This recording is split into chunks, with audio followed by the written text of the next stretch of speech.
I'm Tadleen Dafferlin, and here's a Sun TV special report.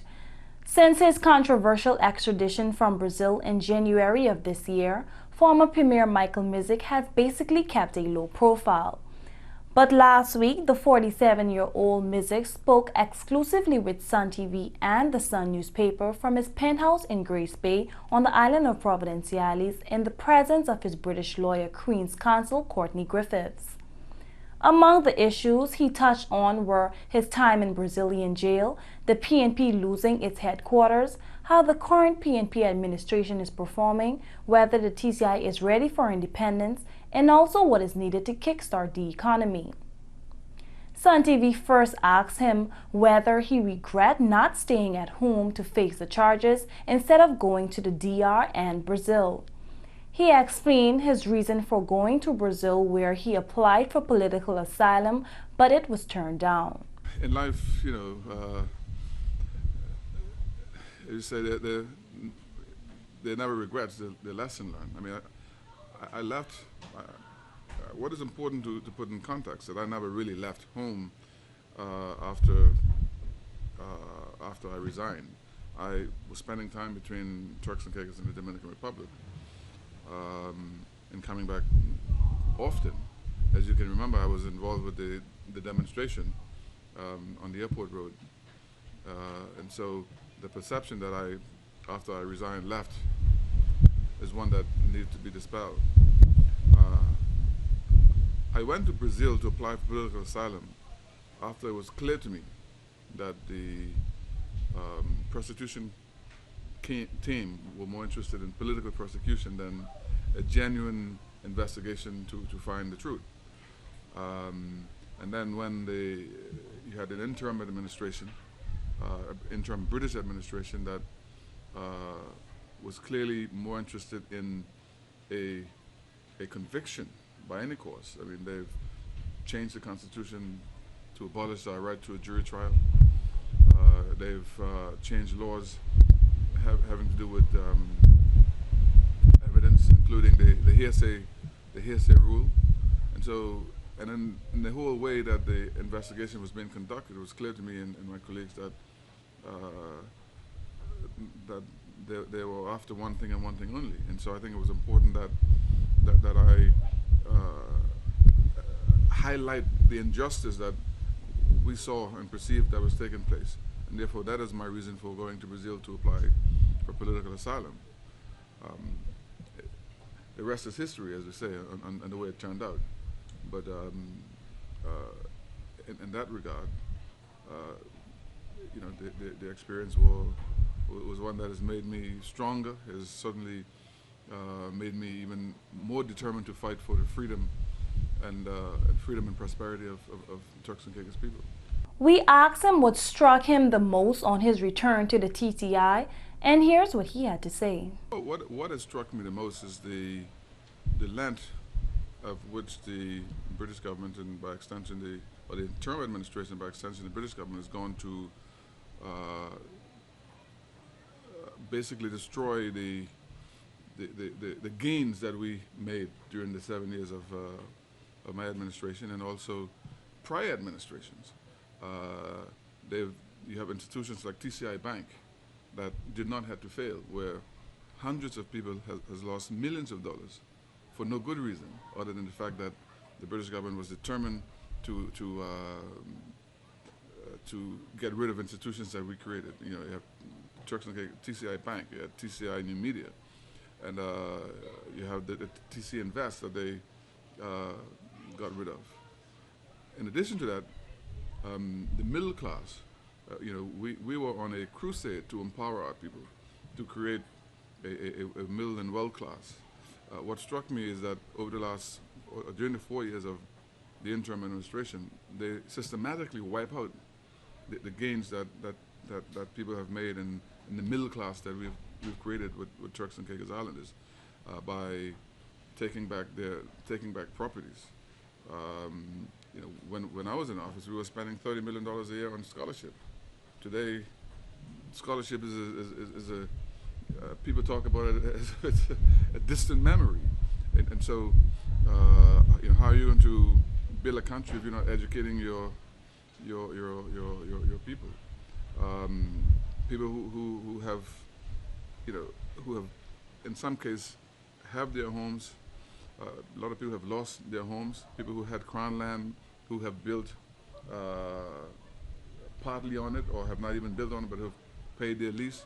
Land has been taken back at a higher value, and then the recovery team got a commission for taking it back.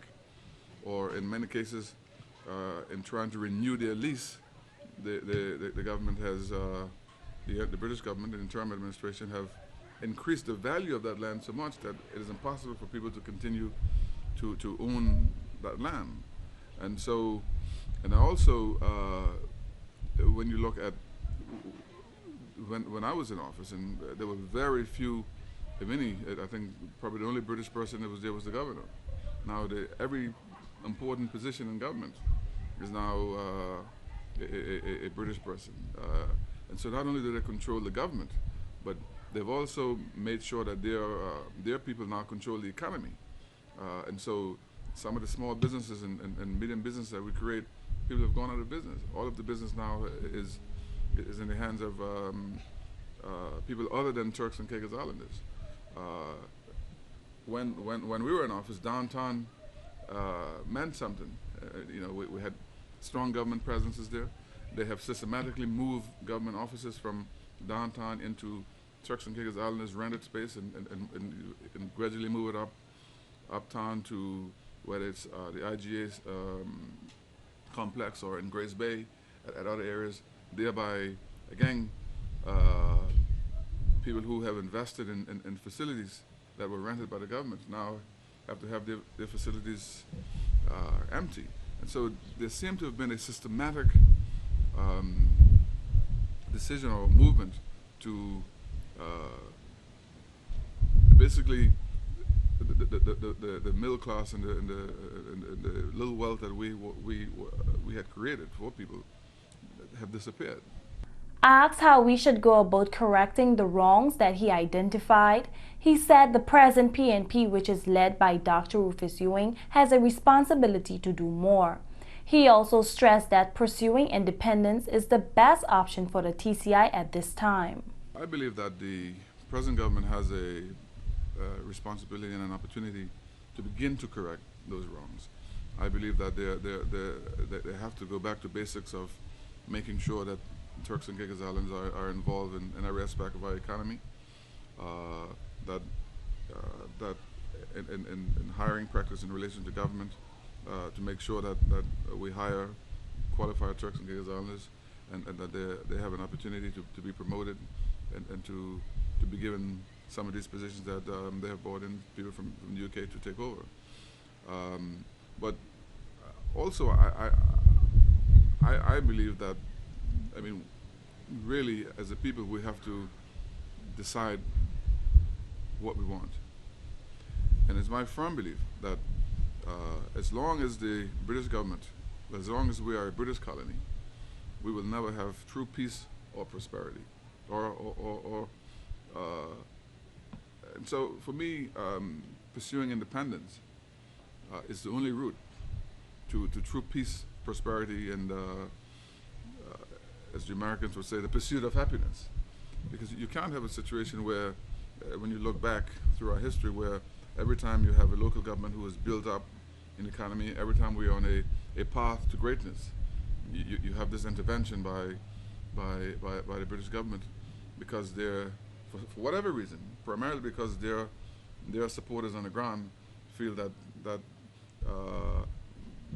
Turks and Caicos Islands and others from the region may be benefiting from the economic growth. They don't want to share the wealth. They don't want to share the growth. They want, as long as you have a situation where they were the only ones benefiting, and we were working for them, we never had a problem. But as soon as we begin to create wealth for our own people, then all of a sudden there's a problem, there's corruption, there's everything that they put a name to. The former premier said that some 30 years after former Chief Minister Jegs McCartney started the movement towards independence, the TCI should not be having the same conversations. In fact, he said that the TCI made a mistake by not going independent in 1980. 30 years later, we still should not be having the same conversation. I believe that we made a mistake by not going in independence in 1980. Had we gone independent, we would have been a lot better country, we would have been a lot stronger country, and our history would have been different. Today, even when you look at the growth and success we've made it in spite of the British government, not because of them. And so, and you have a situation now where, because of strategic reasons, the British government is less likely to voluntarily, without a fight, allow us to become independent. They have entrenched themselves in these islands, and they are doing more, even more to entrench themselves. I mean, the present constitution is laughable, you know, in this 21st century, there's absolutely there's no space for a colonial and slavery mentality.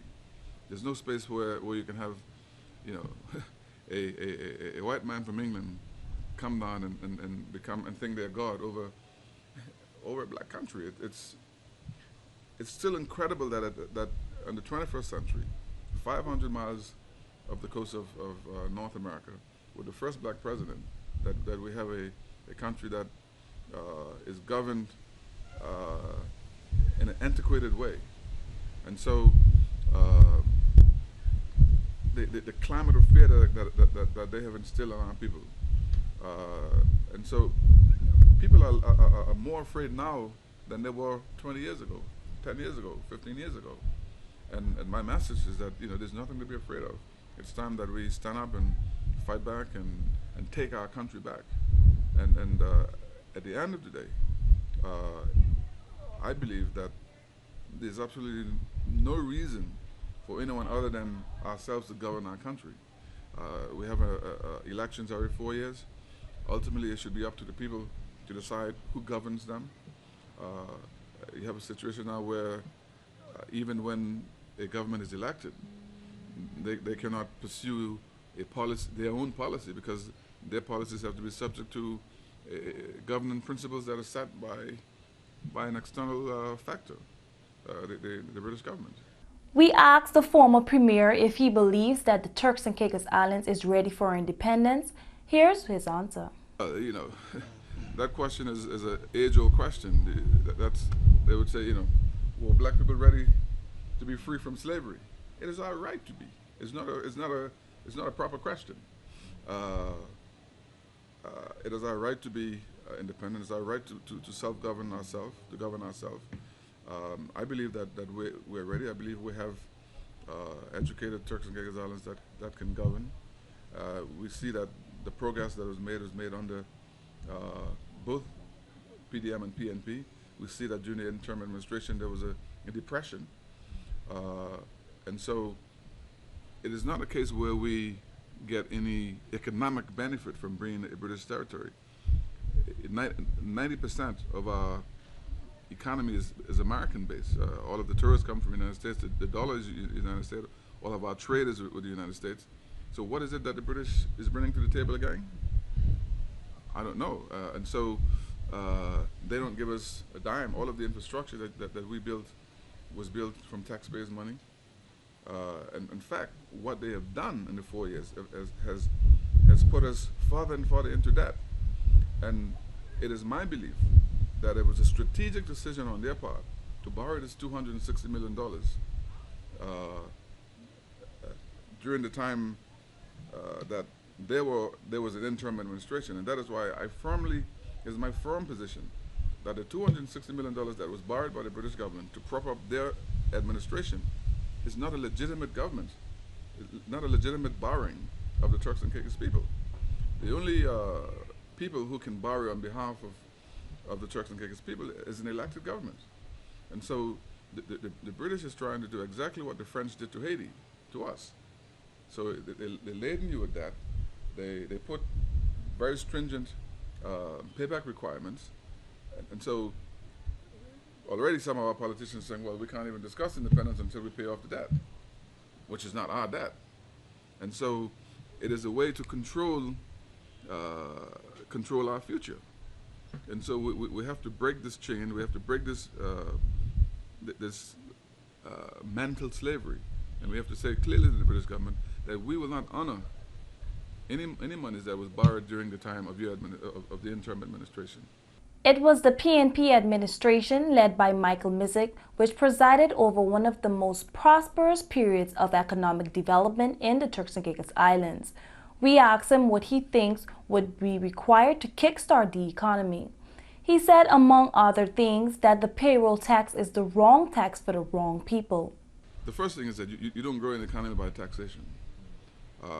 Then I oppose with all my might any attempt to introduce payroll tax to the Turks and Caicos people. I believe that payroll tax should not be introduced. I believe that some of the other taxes should actually be relaxed. I think increasing business license fees again is not in the interest of Turks and Caicos Islanders and growing Turks and Caicos business. You have to create incentive. You have to give, because we're competing against, not only are we competing against the Caribbean, the Bahamas, Barbados, Jamaica, St. Kitts, we're competing against Dubai and the Maldives and other places that are seeking direct foreign investment. And so you grow an economy by creating an incentive for foreign direct investment. And when you're in an island, you have to give more incentive than if you're in London or New York, because London and New York or Tokyo or a major city has in its right incentive. And so certainly if I was in government, I believe that it is the wrong time to be taxing people. And I believe the payroll tax is certainly the wrong tax for the wrong people, because the payroll tax affects the people who can't afford to pay the least. But fundamentally, Hayden, I believe that as long as we are a colony and you have the British government here, that you're not going to have any, especially what has happened over the last 4 years. If you're a serious investor, you're going to think very, very hard before coming in here, investing hundreds of millions of dollars. You come in with your good name, and then maybe some English consultant come in and maybe he doesn't like you, or maybe whatever the reason is, then they tarnish your good reputation. And you lose not only your money, you lose your reputation. That is what has happened. And so the advantage of being an independent country is that as leader of a country or as ministers, you can negotiate on behalf of the people. You can, when you give whether it's an investor locally or internationally, a word that this is the government's policy, this is what we will do if you do this, then you don't have to, that is not subject to the thinking or wishes of London. And so that's why when you look at, the Chinese, they're putting $3 billion in the Bahamas. We're missing a golden opportunity with Chinese investment, right, coming into Turks and Caicos Islands. The President Premier is not in a position to go to China and say, look here, come and invest in Turks and Caicos, and if you invest, we'll give you this incentive. Because he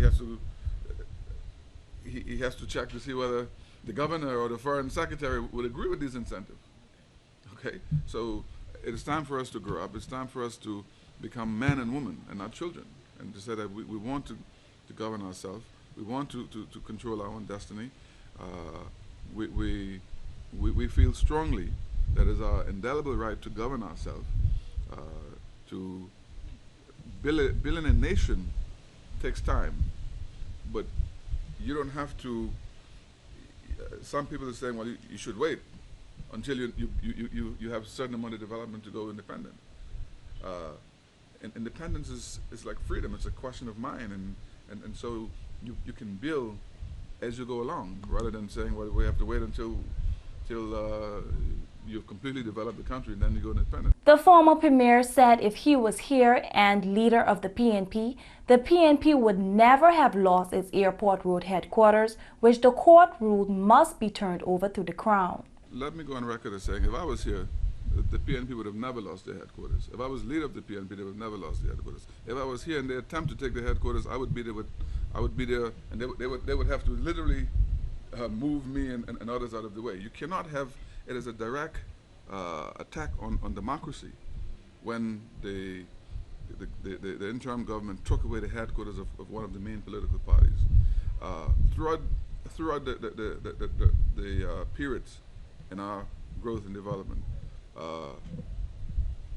political parties, churches, civic organizations has always been given land at either a peppercorn rent or a nominal fee.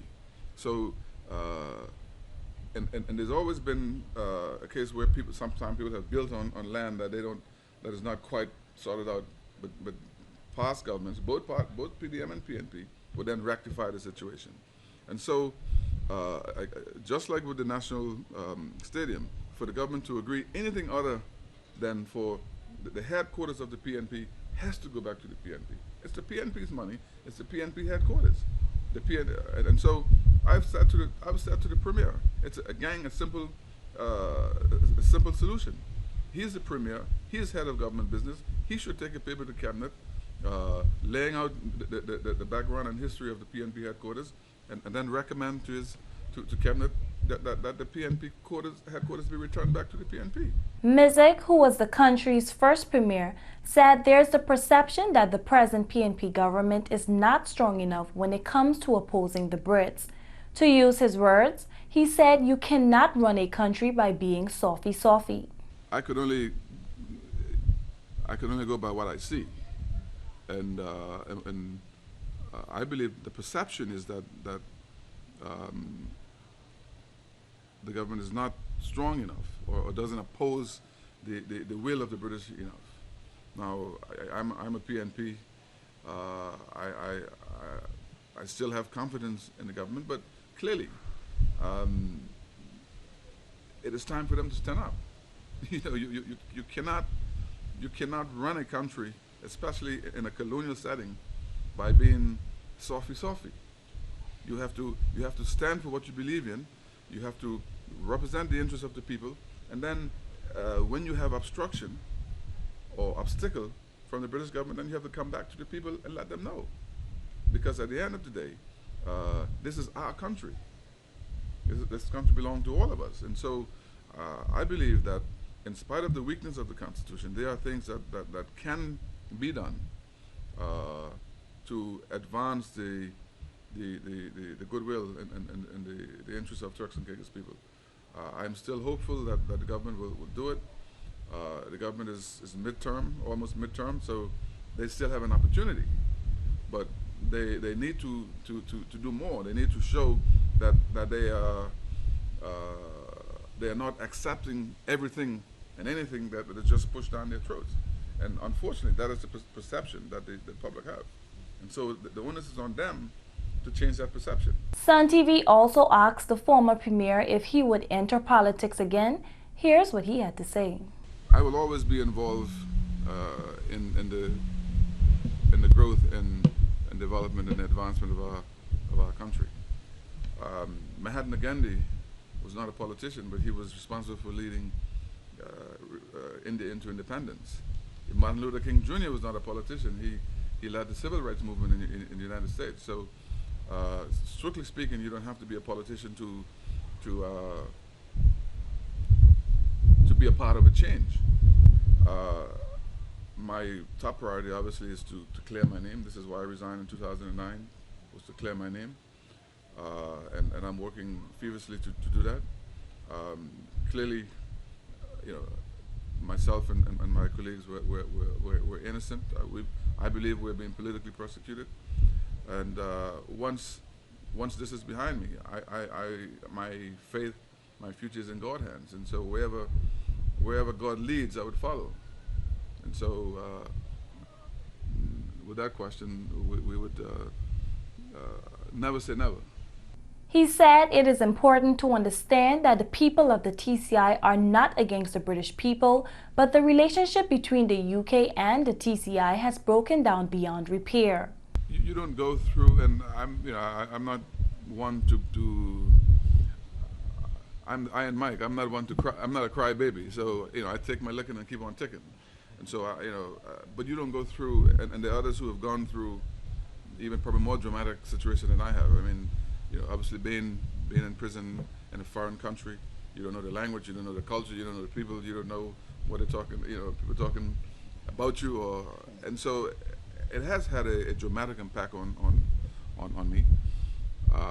But I give God thanks for His mercies and His grace, and not only in keeping me safe there, but also returning me safe.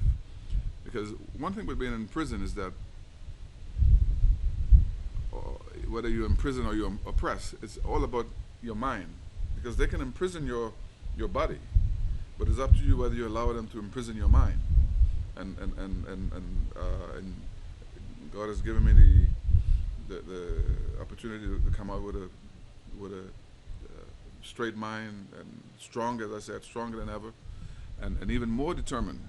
And so by them, because I didn't have to go to prison in Brazil. I could have been home over a year ago, but I was intentionally put there, thinking that it would break me. But they've made me stronger. They've made me more determined.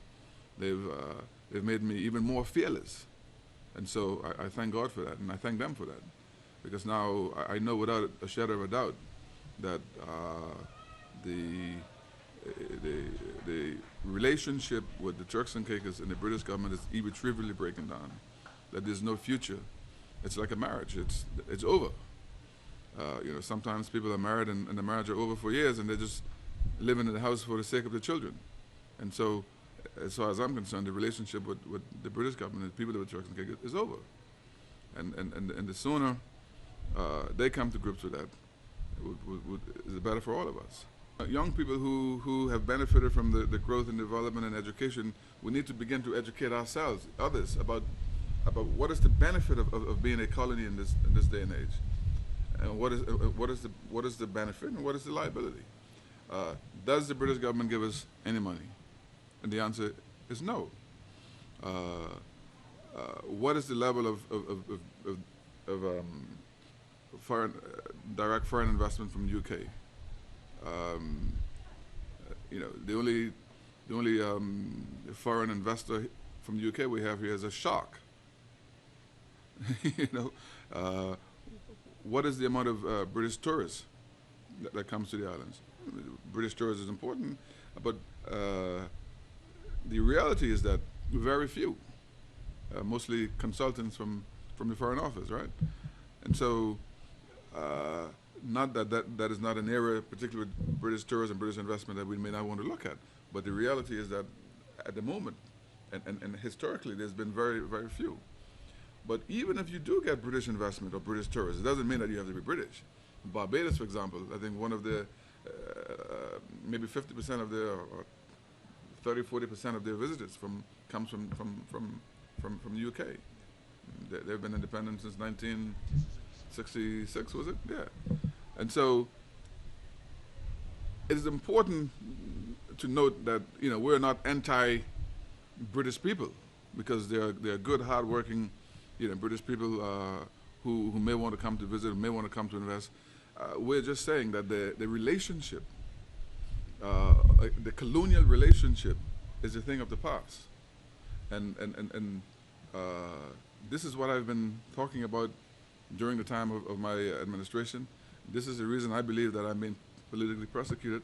But I'm here to tell you that no matter what happened, I will not deter from my firm conviction that the Turks and Caicos people, the Turks and Caicos Islands, will be better off as an independent, as an independent country, where Turks and Caicos Islanders are governing ourselves, where we're able to make our own decisions, where we're able to educate our people, where we're able to as we're doing, invest in our own infrastructure, we're able to seek foreign investment from every corners of the world. And there's no reason why we can't develop one of the best country is one of the best small countries in the world. You know, I mean, as you know, my goal was to turn Turks and Caicos into the Monte Carlo of the Caribbean. That dream, that idea, that vision, that dream is still with me. And so, but it is my firm belief that we cannot do it as long as we're a British colony. Misick said his plans to have developments in all of the family islands is something that should still be pursued. You know, we had developers sign on to do major developments in every island. That is important for a number of reasons. One, it affects and it helps the local population. Everyone can't move to Providencial Islands. And so our thinking behind that was to ensure the staying together as a family unit. So if you have a man and a wife and 3 kids, if they can find work and opportunities in Middle Caicos, then the kids and the father don't have to move to Provo to provide for their family. But also it ties into our overall strategy of linking the islands together and creating one economic unit from South Caicos all the way down to Providencial Islands. And so for me it is very important for us to continue that policy of finding anchor development in every island that will grow the economies of those islands, and so that we're not reliant solely on Providencial Islands as the island to drive the economy. I'm Tadleen Dafferlin, and thanks for watching this Sun TV special report. See you next time.